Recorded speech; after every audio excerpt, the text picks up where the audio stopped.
নমস্কার, আশা করি আপনারা সবাই ভালো আছেন। আমার এই ভিডিও যে যেখান থেকে দেখছেন সবাইকে নমস্কার জানাচ্ছি। আজকে আমরা আলোচনা করব কুম্ভ লগ্ন নিয়ে। আমরা এখানে যেটা আলোচনা করছি শনি ট্রানজিট নিয়ে। শনি আপনারা জানেন 29 মার্চ উনি কুম্ভ রাশি থেকে মীন রাশিতে চলে গেছেন, এবং এই ট্রানজিটের জন্য কুম্ভ লগ্নের ক্ষেত্রে কী কী এফেক্ট করতে পারে এটা হচ্ছে আমাদের আলোচ্য বিষয়। প্রথম কথা, কুম্ভ লগ্নের শনি হলো লগ্নপতি এবং দ্বাদশপতি। তিনি চলে গেলেন মিনে। মিনে চলে গিয়ে কী হচ্ছে, কোথায় কোথায় দৃষ্টি পড়ছে?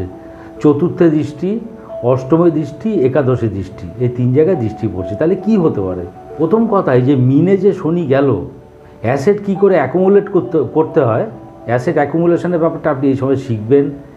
আপনার সেভিংস বাড়বে, ইনভেস্টমেন্টের দিকে নজর যাবে, এই ব্যাপারগুলো হবে। যারা বিদেশে চাকরি করেন কোনো মাল্টিন্যাশনাল কোম্পানিতে, বা যারা ইন্টারন্যাশনাল ট্রেড অর্থাৎ এক্সপোর্ট ইম্পোর্টের ব্যবসা করেন, তাদের পক্ষে খুব ভালো। তাদের আর্নিং বাড়বে, সেভিংস বাড়বে। কোনো প্রপার্টি ডিলের ব্যাপারে সাকসেসফুল হতে পারেন। ফ্যামিলি রিলেশনশিপসের মধ্যে কিছু আপস অ্যান্ড ডাউনস বা ফ্লাকচুয়েশন হতে পারে, কিন্তু রিলেটিভসের মধ্যে মিউচুয়াল আন্ডারস্ট্যান্ডিং মোটামুটি ঠিক থাকবে।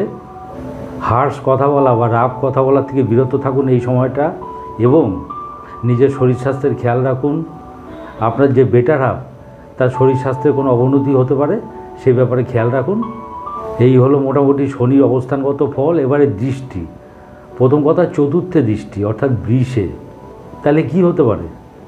গৃহবাড়ি পরিবর্তন হতে পারে, মায়ের জন্য কোনো কিছু ক্রয় করতে পারেন, গৃহবাড়ির পেছনে খরচা হতে পারে, বাড়িতে আত্মীয় কুটুম্বের আগমন এবং তার পেছনে খরচা হতে পারে, খাওয়া দাওয়া এন্টারটেনমেন্টের পেছনে খরচা হতে পারে, এই ব্যাপারগুলো আসছে।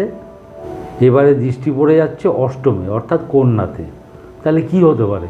প্রথম কথা, যেটা আগেই বলেছি, হার্শ কথাবার্তা, রাফ কথাবার্তা, এই বলা থেকে বিরত থাকুন।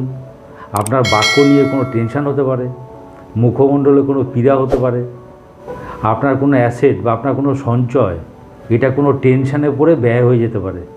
এই ব্যাপারে সতর্ক থাকুন। আত্মীয় কুটুম্বের সঙ্গে সম্পর্ক খারাপ হতে পারে, খাওয়া দাওয়ার থেকে কোনো বিষক্রিয়া হতে পারে, এই ব্যাপারটা নজর দেবেন। এবারে দৃষ্টি পড়ছে একাদশে অর্থাৎ ধনুতে। তাহলে কি হতে পারে? প্রথম কথা, আপনার কোনো ইনভেস্টমেন্ট সেখান থেকে গেইন করতে পারেন, কোনো অ্যাসেট কিনতে পারেন, বাড়ির বড় দাদা দিদির সঙ্গে সম্পর্ক ভালো থাকবে, বৈদেশিক মুদ্রা বা বিদেশ থেকে আর্ন করতে পারেন, যেখানে ইনভেস্ট করবেন ভালো রিটার্ন পাবেন, এই হচ্ছে ব্যাপার। এবারে একটাই বক্তব্য যে জুন থেকে নভেম্বর এই যে টাইমটা, এই টাইমটাতে আপনার অ্যাসেট অ্যাকুমুলেশন বা আপনার সেভিংসের সমস্যা হতে পারে, ফ্যামিলি রিলেশনশিপে একটু গণ্ডগোল হতে পারে, এবং শরীর স্বাস্থ্যের দিকে নজর রাখুন এই টাইমটা।